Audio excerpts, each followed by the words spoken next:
Let's play that game. If you're choosing between the guy who runs through the house, you're choosing Tampa Bree, or you're choosing Glenda Baker. God, I'd want to hang out with all of them. Yeah. If I'm like signing the contract to sell my house. Or Ryan Serrant. Well, then I'm going to go with Ryan. Right, but okay. I've spent time with Ryan in New York before. Hey. Yeah, like so Karen and I have been very fortunate to be in a coaching organization with him. Did she compliment his clothes?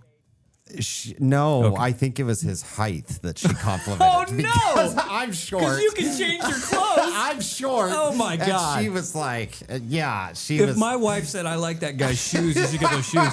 But if my wife said, like, I like that guy's height, well, I can't. I'll try to find the picture for you.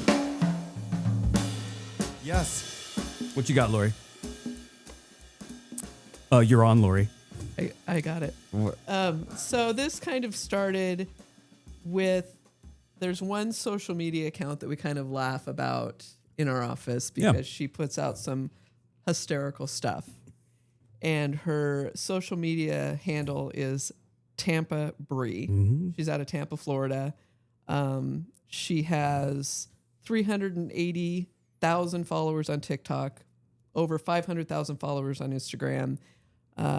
She's a real estate agent. She's also a comedian and makes some the description here is savage house tour videos, which I think is a pretty accurate description of what she's doing. Genius.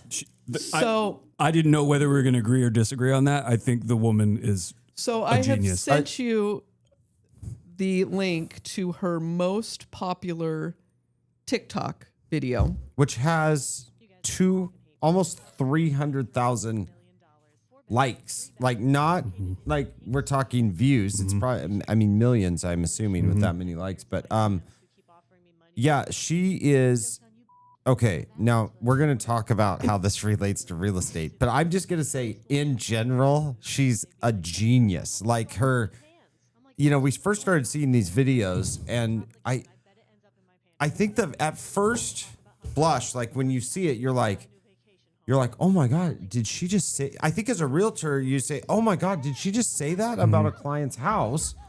And that though drives more engagement. for sure. In the first 10 seconds, she said and pictures of my feet. In this one, within 10 seconds, she said both of those things. Yeah, and she like makes fun of exes and she makes fun of certain body parts of people that drive lifted, jacked up trucks. It's every single, stereotypical thing that you want to say that sometimes in a professional environment you think you can't say. Right. But the world of advertising is changing, and this is great to watch. I think so. And I think that her subscriber count is what, the entire population of Tampa and us. That she's doing pretty well. I was reading a excerpt from an interview that she did about the way that this has affected her business, because I think there's a tendency, there's a fear, I think, in a professional setting, maybe real estate in particular, that you're going to upset some people if you do anything outside of the ordinary. There's this tendency that people have to be offended on behalf of an imaginary person who might be offended, when it seems like when you get out there, people are actually cooler than you think they're going to be. Yes, but you're not supposed to say that. Yeah. But yeah, there it is again. You are going to offend some people in your market and potentially the people that have hired you to sell this house.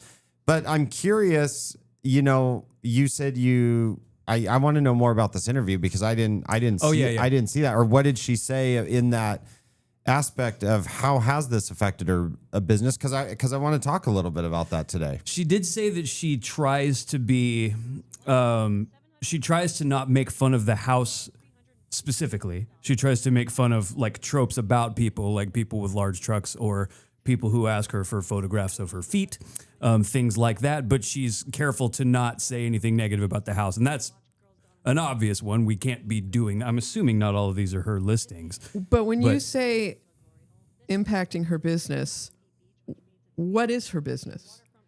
Because Are you talking specific real estate transactions? Are you talking her engagement on social media? Yeah. Or are you talking her she's also a comedian? She claims, and this was a year ago that this interview happened.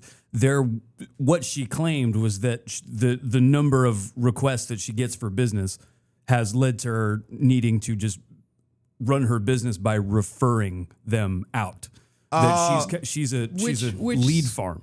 This makes so much sense because I will say I might not have seen that interview, but I might have sleuthed through some sites about production volume. And I had questions About her volume. About her volume. Yeah. Yeah, like how many transactions she was doing. Yeah. And there's things that happen off market and stuff we might not know about. But it, and just remind you, all of her amazing rabid followers out there, just remind her I said she was a genius. Okay. And I agreed. So I agreed. But from a real estate perspective, I wanted to know, like, if you do this so well, like I would say there's a lot of people that are going to say, is this a full-time job, what she's doing, versus actually doing the real estate transactions? Like, and then can you do both? And what did this originally start to be? Yeah. Because, I mean, at some point she's monetized these channels, right? So she's getting paid for these views and stuff. And I mean, that's got to become at some point maybe more worthwhile than the transaction. Yeah. So based on what you know, because I know that Lance knows the answer to this, how many transactions do you think she has closed in the last 2 years? 12. And that's probably pretty accurate. I mean, I would love to have her on the show, but we're small potatoes. She's big potatoes. Let's get her. But Let's get her. Her referrals don't show up. They don't show up in Correct. a database and stuff. That was going to be my question. If I looked at the MLS, how many houses would it say that you personally? Yeah, maybe have the sold? same. Maybe the same. Right. Yeah, but she might have. I mean, gosh, at this point, it could be hundreds. Yeah. And the requests for. So here's the thing. The request for her to do a video at somebody's listing, I believe if people were smart, would be massive because you're looking at eyeballs, right? When someone goes to sell a house, and here's where sellers argue with us sometimes, in this situation. I might say to a seller that like, hey, it's going to be awesome if we have 2,000, 3,000, 4,000. If you go to LA and these big markets and selling Sunset and stuff, 100,000, 1 million views. It's going to be awesome if we have 1 million views on your house. But in a smaller market or smaller markets all across the United States, some sellers are going to sit across from me because I've done this before. I produce a video that's a little bit edgy for a seller. And I say, this is going to get 50,000. You hired me. This is going to get 50,000 people to look at your house. I don't like it. Yeah. My son has a jacked up Ford F-150. You made fun of people that drive jacked up F-150s. He's going to be, I don't like it. Yeah. Don't do it. And you're like, but there's 50, if I get 50,000 people to look at your house, there might be 2 that see it and one's going to write an offer. So how does that translate? She just said, I'm going to start referring the business out. Yeah. Because she was so overwhelmed, she probably wouldn't have time to make a video. Well, and it does bring up an interesting question about like the value of the views. It doesn't really do her, for example, it doesn't do much for her local Tampa business to get 2 million views if all of them are in California or Washington. That doesn't do much for that business. What you're doing in that with videos like that, she's not selling a house. Like that can't possibly be what her intent is to sell the house. Not that it's going to offend anybody, but when you're just kind of sitting on a stoop, and not really showing, like you're saying that it has a certain amount of bathrooms, but the only reason you're mentioning the bathroom is because you're going to say something insulting about somebody's genitals or something like that, right? So that's not selling a house. I don't know that, and I have the same feeling about most real estate video marketing, that when you're putting together a video for a property, unless it's just literally showing this room leads to this room, leads to this room, you're not really selling a house. What you're doing is selling you. And Right. when you think about like the trend in real estate videography lately to be all like, you know, like the speed ramps and like coming around the corner and like, here's what the house looks like if you're, it drives me a little crazy, not to upset anybody. I guess we're talking about upsetting people. The style of real estate video where it begins with the realtor walking away from the house with the text above them that says like, I'm here to take you to paradise. And then it goes up to now you have a drone shot of the property just in case you're a bird, you know what it looks like. And like, here's what the kitchen looks like if you come around the corner real slow all the time. And here's what it looks like if you move really fast. You're like, I don't know that a house has ever been sold because of a cool transition in a video. How about when the transitions aren't cool? Please take a look at the next example that I've sent you. I did need a computer. Oh no. That's what you surprised me with these things. Oh, the speed guy. Oh, the speed guy. He is also super entertaining. So for our listeners that haven't seen this, Trent Miller, he got tired of the standard walkthrough of houses, probably because they take forever. Who has 4 minutes to watch a freaking house video? So he started doing like sprinting through the houses as fast as he possibly could. He also has a comedian aspect to him. He says funny things about like every house has something weird in it, you know, and generally as agents, you know, the old school mentality was you're told to downplay those, like hide those weird things. And then just like his videos will just surprise people when they show up. And so, but he, you know, brings it to light, which is another thing. These videos are awesome and get a lot of views, but when you are tasked with selling a house, somebody's largest financial asset, and you sit down with these videos with the clients, you really have a discussion. There are things about it they don't like. Right. And so then you've put together an artistic video that they've hired you to do. A lot of times as an agent, you know, I got to say there's an argument from the best sellers for our agent perspective at times are the ones that hire you to do that job and then let you go do that job. Yeah. You know, if you're doing a good job and you're professional about it, when you spend 14 hours making a video like this and then editing it and getting it perfect and you take it to a seller and like, I really don't like that third transition. Yeah. You know, like Yes. you can't, Yes. you can't just like, okay, let me just cut that out, you know? And I wonder with But these are how much business is this guy doing? ooh. Well, again, so he has 1.7 million followers on TikTok. Which 400 I would yeah. die for. Like that would be amazing. Okay. 456 followers on Instagram. Wait, did you just say She missed a K. one platform? Has 1.7 million. Million The other has people. 456,000. Thousand. 1,000. Okay. She missed it. She I missed. yeah. She missed 3 zeros. Lori, Whatever. let's write this down. This is the It's- first it's time. written Doesn't she down. do I just- numbers for This the is the office? first time in the history of the show she's missed anything. This, Okay. He has She does do no, numbers for the office. no Zillow profile.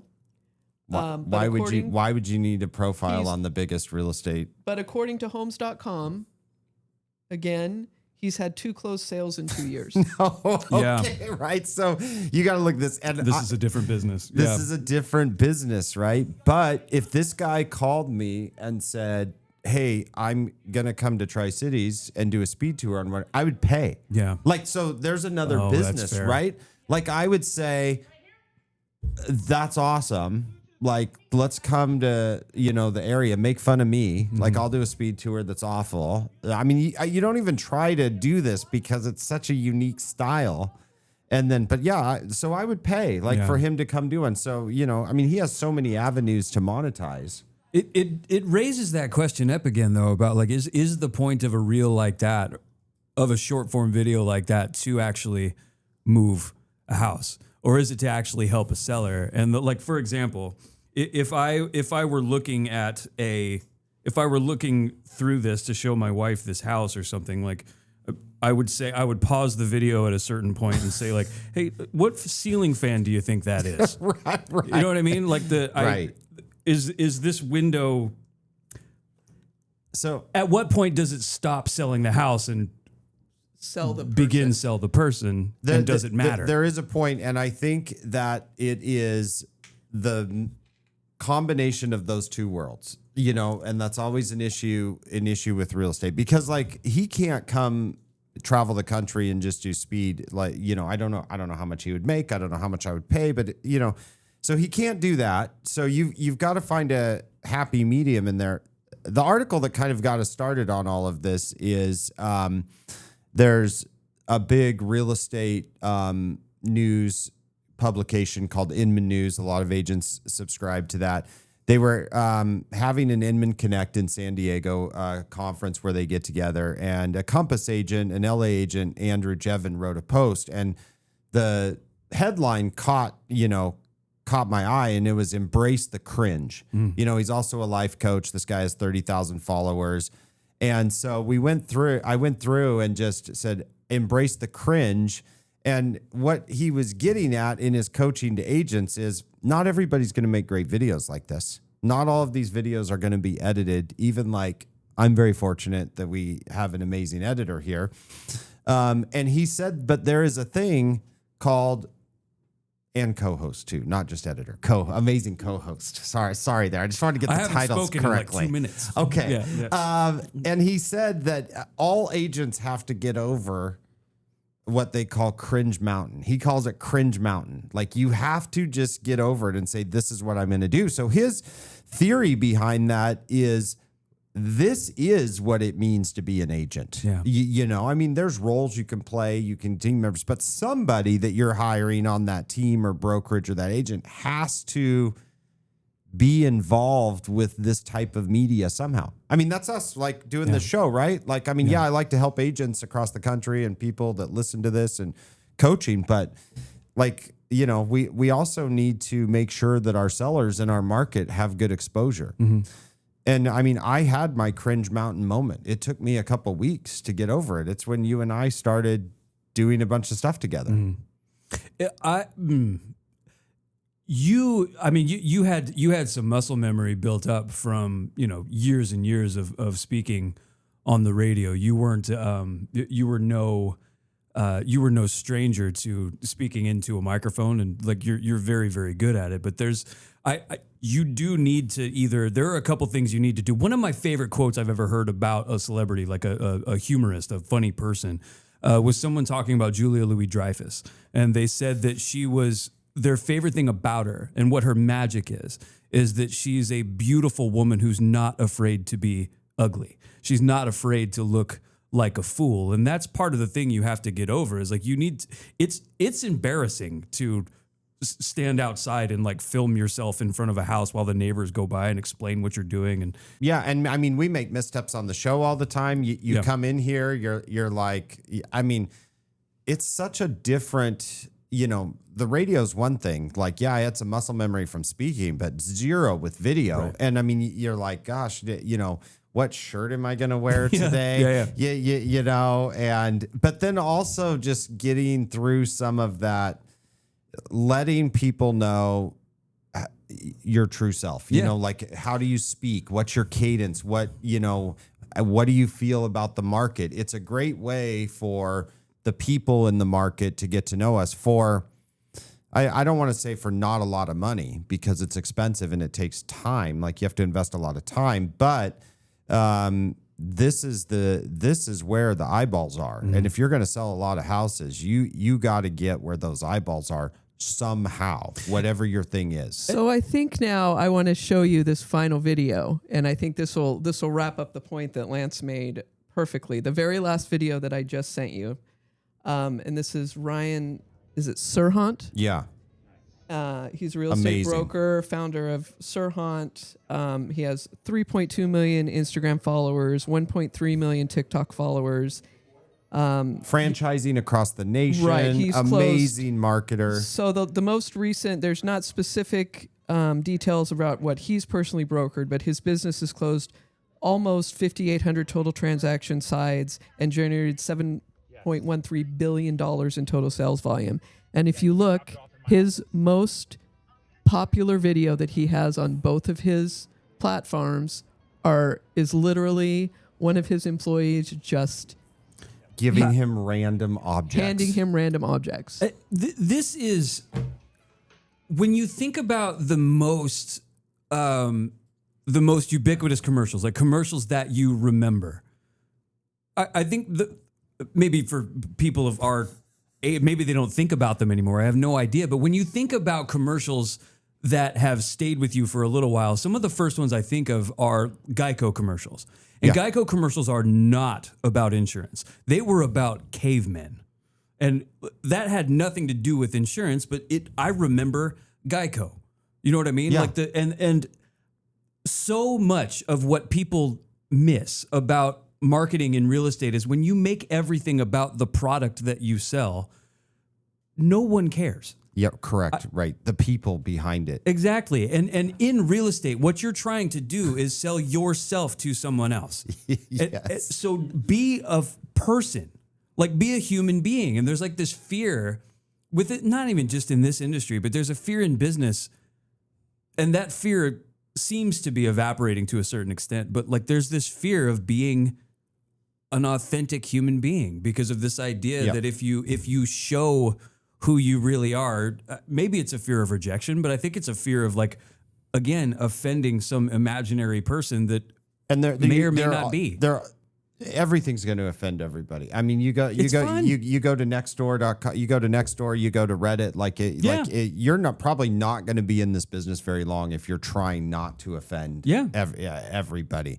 I mean, another agent that does it really well is Glenda Baker. Like it's so authentic that you just know that she was a great agent in my mind. I can just tell from some of her videos and the way she talks about, she talks about real deals. I mean, what's production look like for her, Lori? I don't know. She's had 123 closed transactions in the last 12 months. Baller. Yeah, absolutely. And runs an amazing TikTok, Instagram, And it's simple. account, and just giving buyers and sellers real Texas advice. Yeah. Is what I call it. So yeah, that makes, and I know she has a team and family members involved, similar setup to us. And that's probably why I have an affinity for her stuff, because it probably resonates with me more than maybe somebody else. But her views are off the charts. Well, it's very, very simple. She has the benefit of being like a deeply entertaining person, right? Yes. And not everybody Yes. has that gear. Not everybody has that gift. And she wears awesome sweaters and shirts. Yeah. And But there's I don't think my wife's going to be mad at me for saying that, but right. she does. Yeah. Do you want to explain more? She's stopping just with the big clothing. Texas Yeah. amazingness. Yeah. Like it's and- awesome. But it's just a person sitting there telling stories Yeah. about Yep. their experience. And like that one is much closer. I don't know that that's more effective necessarily at selling the person, because honestly, if you put these agents in front of me, if I were choosing between these three, let's play that game.